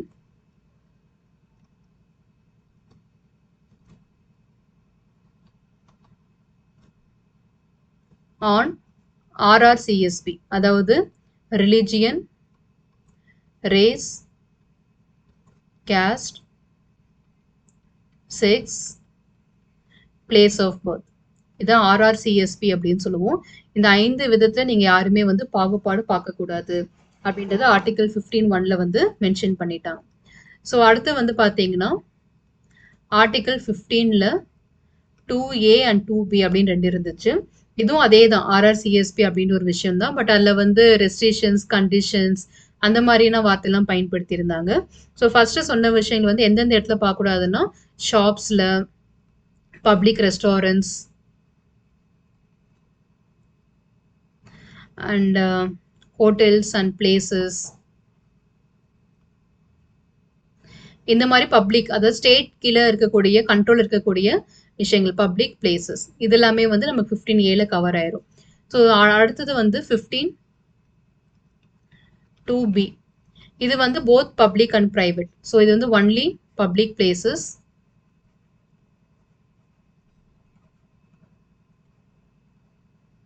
அடுத்து வரக்கூடியது both public and private place. So இங்கே வந்து well, tank, bathing place, road,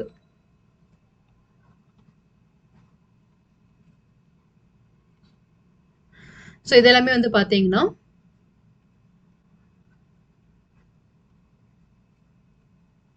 both public and private. So அடுத்து நம்ம பார்த்தீங்கன்னா ஆர்டிகல் 15(3). ஸோ இது வந்து உமன் அண்ட் சில்ட்ரனுக்கு special privilege, special provisions to, நம்ம இதுக்கப்புறம் பார்க்க போகிறது எல்லாமே எக்ஸப்ஷன்ஸ் தான் பார்க்க போகிறோம். So special provisions to women and children, மெயினாக ரிசர்வேஷன்ஸ், ஃபீஸ், கன்செஷன் அந்த மாதிரி இடத்துல அவங்களுக்கு சிறப்பு சலுகைகள் கொடுக்கப்படும். அடுத்ததாக வந்து ஆர்டிகல் 15(4). ஸோ இதுவுமே ஸ்பெஷல் ப்ரொவிஷன்ஸ் தான். யாருக்கும் பார்த்தீங்கன்னா socially and educationally backward.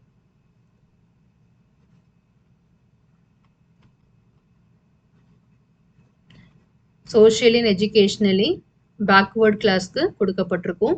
So இங்கே பொறுத்த வரைக்கும் ஒன்லி பப்ளிக் இன்ஸ்டிடியூஷன்ஸ்.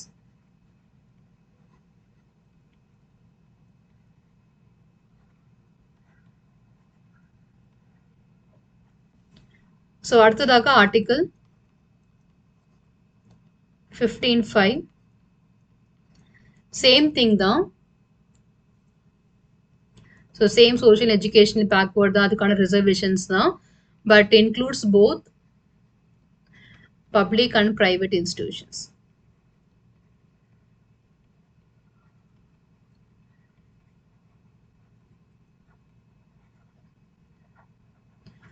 அண்ட் ஃபைனலாக பார்த்தது ஆர்டிகல் 15(6) அப்படின்னு பார்த்தோம். ஸோ இது வந்து எக்கனாமிக்கலி வீக்கர் செஷன்ஸ்.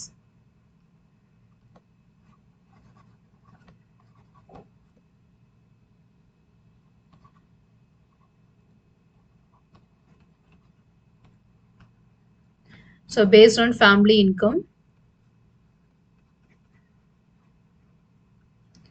10% ரிசர்வேஷன் இருக்கிற எக்ஸிஸ்டிங் ரிசர்வேஷனோட சேர்த்து எக்ஸ்ட்ராவா 10% ரிசர்வேஷன்ஸ் இவங்களுக்கு கொடுக்கப்படுது. ஸோ இதுதான் வந்து prohibition of discrimination on certain grounds article 15 சம்பந்தமா நம்ம இன்னைக்கு பார்த்த கண்டென்ட். ஸோ கிளியரா இப்போ புரிஞ்சிருக்கும். எல்லா விதமான ஆர்டிகல்ஸுமே கிளியரா பார்த்துக்கோங்க. ஸோ நம்மளோட அடுத்த தலைப்பு என்னன்னு பார்த்தீங்கன்னா reservations of OBC in education institutions. So இந்த ஓபிசி அப்படின்ற கேட்டகரி எப்படி வந்துச்சு, அதுக்குள்ள 2 விதமான ஒரு பிரிவினைகள் இருக்கு. ஸோ அந்த பிரிவினைகள் என்ன, அதை எப்படி அவங்க கிளாஸிஃபை பண்றாங்க, எவ்வளோ வருமானம், எப்படி கால்குலேட் பண்ணியிருக்காங்க, ஓவர் த இயர்ஸ் அது எப்படிலாம் சேஞ்ச் ஆயிருக்கு அப்படின்றது எல்லாமே நம்ம அடுத்த வீடியோவில் டிஸ்கஸ் பண்ணலாம். அண்ட் இந்த வீடியோ சம்மந்தமாக சந்தேகம் இருந்துச்சுன்னா கமெண்ட்ல தெரிவிங்க, நிச்சயமா நான் கிளாரிஃபை பண்றேன். உங்களோட லட்சியங்களை வெற்றியடைய வாழ்த்துக்கள். படிப்போம், பகிர்வோம், வெற்றியடைவோம். Let's crack it. நன்றிகள்.